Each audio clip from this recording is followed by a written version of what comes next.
warahmatullahi wabarakatuh. Alhamdulillah pada pagi hari ini kita dari Komisi Fatwa MUI Provinsi Banten sedang meninjau lokasi PIK 2 ya, PIK 2, dan ini lokasinya.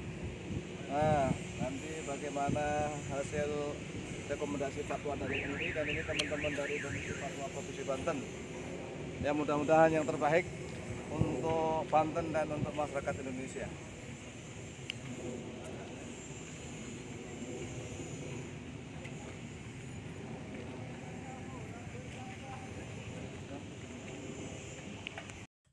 Nah, itulah sekelumit video kami tatkala mengunjungi lokasi proyek PSN dan PIK 2. Kami Al-Fakir Tamalim, salah satu dari Komisi Fatwa MUI Provinsi Banten, sedang mengadakan kunjungan langsung bersama tim para kiai, para ulama yang tergabung di dalam Komisi Fatwa MUI Provinsi Banten ketiga lokasi pembangunan proyek. Jadi sekali lagi nih, 3 lokasi, bukan 1 lokasi, tetapi 3 lokasi pembangunan proyek. Yang pertama adalah proyek namanya PSN. Kemudian yang kedua ada 2 nama dijadikan 1, yaitu PSN PIK 2. Kemudian yang ketiga namanya Murni PIK 2. Jadi ada 3 proyek ya yang terjadi di lapangan itu. Yang pertama PSN, yang kedua PSN PIK 2, dan yang ketiga PIK 2. Karena informasi yang berkembang di masyarakat selama ini tidak membedakan ketiga proyek tersebut. Padahal kenyataannya yang terjadi di lapangan adalah ada 3 proyek yang berbeda. Nah, ketiga proyek yang berbeda ini yaitu yang pertama, proyek PSN. PSN ini singkatan dari Proyek Strategis Nasional yang seluruh lahan tanahnya milik negara, tidak ada yang beli dari masyarakat. Ini yang perlu dicatat. Jadi PSN itu proyek strategis nasional yang seluruh lahan tanahnya milik negara, tanah negara. Tidak ada yang beli dari masyarakat sedikit pun. Ini yang pertama.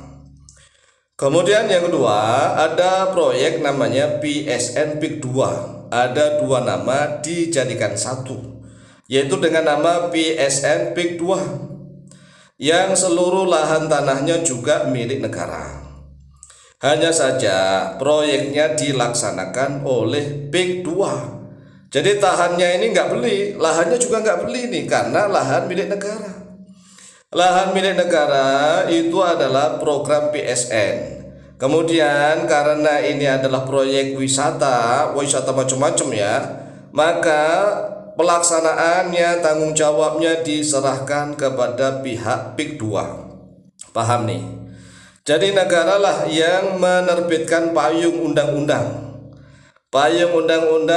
untuk dilaksanakan oleh PIK 2. Tetapi lokasinya sekali lagi di lahan tanah yang seluruhnya milik negara, yang tidak ada sedikit pun beli dari masyarakat. Ini yang perlu dipahami. Kemudian yang ketiga ada proyek yang murni miliknya PIK 2. Proyek murni miliknya PIK 2 artinya yang lahan tanahnya beli dari masyarakat, karena yang beli adalah PIK 2 dan proyeknya juga dilaksanakan oleh PIK 2. Nah, manakah yang bermasalah? Masalah tanah. Nah, ini masalah tanah tentunya untuk proyek yang pertama dan yang kedua tidak ada masalah. PSN Proyek Strategis Nasional ini tanahnya seluruhnya milik negara. Kemudian yang kedua PSN PIK 2 lahannya juga milik negara, yang melaksanakan proyeknya adalah PIK 2. Tetapi pembebasan lahan tanah tidak ada yang bermasalah. Nah, yang ketiga inilah kemungkinan ya PIK 2 yang lahan tanahnya beli dari masyarakat. Nah, lalu bagaimana tentang manfaat dan madharatnya untuk bangsa Indonesia ke depan? Nah, ini masalah besar.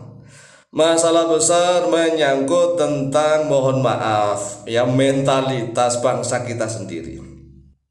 Mentalitas bangsa kita sendiri, mohon maaf. Masih ingat sejarah pembuatan jalan Tendeles, Jalan Dandeles yang dibuat pada zaman Belanda. Belanda, mohon maaf ya, saat itu sudah mengeluarkan dana besar untuk membayar tanah, membebaskan tanah, juga membayar pekerja-pekerja, seluruhnya dibayar.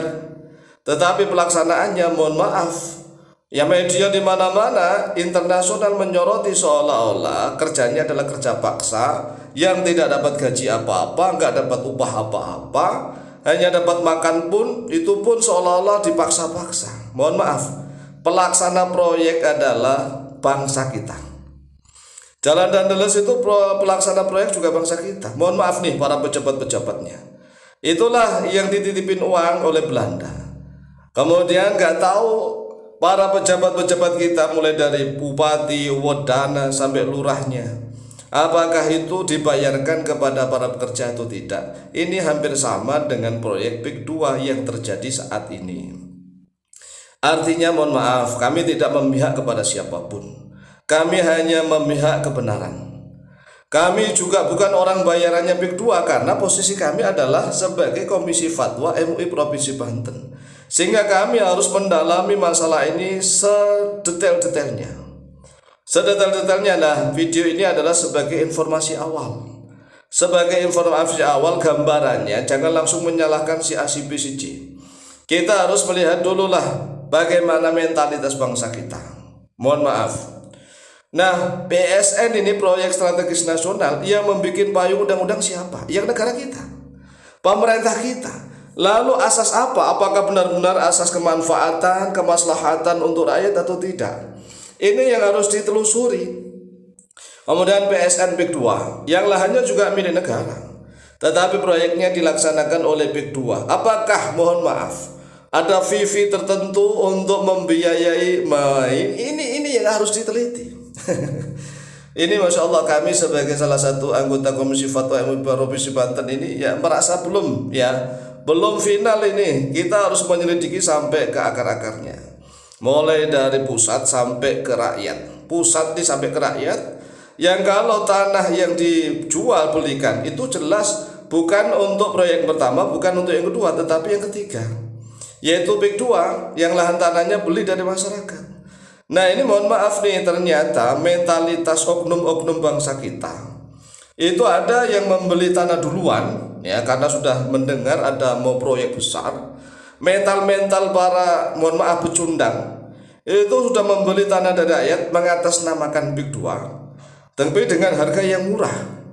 Kemudian setelah itu mereka jual ke PIK 2. Nah untuk sebab itulah tunggu masalah ini sampai kita selesai untuk meneliti semuanya. Demikian sebagai info awal, semoga manfaat dan barokah. Lebih kurang mohon maaf. Wallahu taala alam bishawab.